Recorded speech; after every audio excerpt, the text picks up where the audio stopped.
À toutes et à tous, j'espère que vous allez bien. On se retrouve pour le brief du mercredi 24 décembre, il est 8h35. Aujourd'hui, on va parler donc des news économiques, du ratio long and short, du funding, open interest, des liquidations. On regardera ce que font les whales en finissant par l'analyse technique de Bitcoin. Mais avant ça, on va regarder donc ce qui s'est passé ce week-end. On a eu pas mal de mouvements. Donc ce week-end, hier et avant-hier, étant donné que j'ai pas fait de vidéo, ces derniers jours, j'étais malade, je récupère ma voix doucement. Là, le jour de Noël, donc je tiens à vous souhaiter un joyeux Noël également, passez de très bonnes fêtes. Donc demain, il n'y aura pas de vidéo, tout simplement parce qu'à mon avis, il ne se passera pas grand-chose. Mais on aura, à mon avis, la prise de ces lots. Juste ici, à mon avis, on ne pourra pas vraiment y échapper avant d'avoir un potentiel départ. Vous le savez, on est dans un range. On a liquidé donc le haut de ce range en faisant donc cette prise de liquidité juste ici. Là, c'était pas vraiment une prise de liquidité. Il aurait vraiment fallu aller un peu plus haut. Donc idéalement, on aurait dû faire vraiment une mèche comme ceci pour vraiment déterminer le fait que on était sur un top. Donc actuellement, ce que je pense, c'est qu'on pourrait swept donc le bas juste ici avant de revenir vraiment chercher le haut de ce range parce qu'il est très probable que voilà, les liquidités qu'on a donc qui s'accumulent juste ici, elles sont pas restées intactes pour rien. À mon avis, on devrait juste simplement venir swept ça pour derrière venir nettoyer le haut. Maintenant, est-ce que on va revenir chercher les 98 000 dollars ensuite? Ça, c'est la grande question. Mais en tout cas, je pense qu'on peut viser donc un 91 000 dollars avant la fin de l'année. Donc ça pourrait être vraiment intéressant, mais en tout cas, c'est quasiment sûr qu'on viendra chercher les 83 000 dollars avant ça. On va regarder en fonction des datas. Au niveau news économique, aujourd'hui, vous le savez, c'est Noël, donc on n'a pas grand-chose dans tous les pays du monde, sauf aux États-Unis, on aura les inscriptions au chômage hebdomadaire à 14h30, ainsi que le stock de pétrole brut à 16h30. Et sinon, demain, même chose, on n'a pas grand-chose, donc ce sera férié aux États-Unis. Et sinon, cette semaine, vendredi, on aura, si jamais je dis pas de bêtises, vendredi, on a des news. Non, vendredi, c'est jour férié également, mais pas aux États-Unis, mais on n'aura pas de news. Voilà, pas grand-chose à dire sinon, mis à part aujourd'hui. Au niveau crypto bubble, ce qu'on voit, c'est qu'on a du rouge partout, c'est normal, on a eu un dump sur Bitcoin. Donc, excepté le Pipin et le Rain, clairement, on n'a pas vraiment grand-chose qui est dans le vert. Clairement, voilà, c'est pas très très intéressant d'aller trader les alts en ce moment, en tout cas en long. Au niveau funding open interest, ce qu'on voit, c'est que c'est majoritairement du long qui s'ouvre sur Bitcoin. Donc on a une hausse de l'open interest juste ici avec une hausse des funding, ce qui veut dire que ici c'était majoritairement des longs qui se sont ouverts. Donc par conséquent, on a des liquidations à venir chercher juste en dessous. Donc les liquidations, la plupart étaient juste en dessous, hein, parce que les longs qui s'étaient ouverts avaient mis leur stop sous cette zone.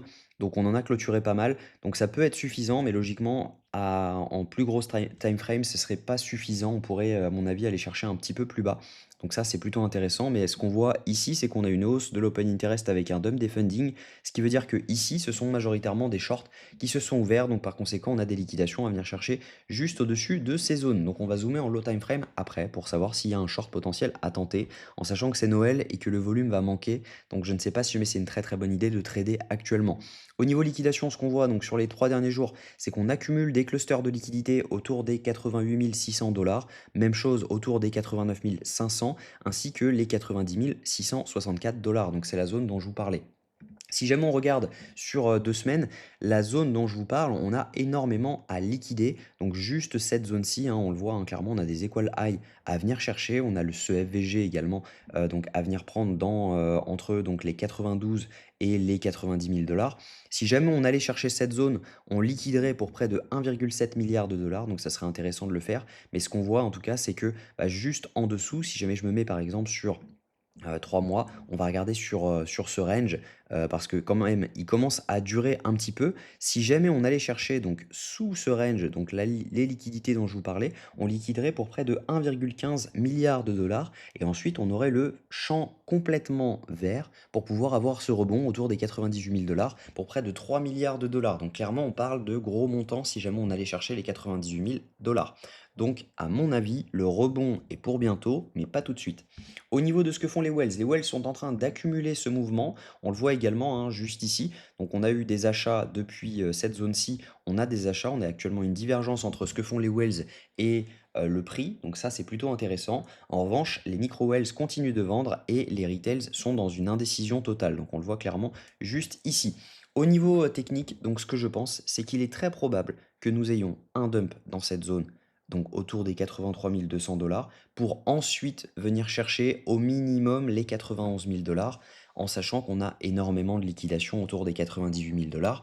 Donc il serait très probable d'avoir ensuite un fake dump, que beaucoup de gens shortent et que derrière on vienne chercher la zone des 98 000 dollars. Ça, ce serait très très intéressant comme mouvement. Mais actuellement, voilà, la zone, à mon avis, on peut très bien venir chercher cette zone. On va regarder en low time frame, en M15, si jamais on a des choses intéressantes techniquement.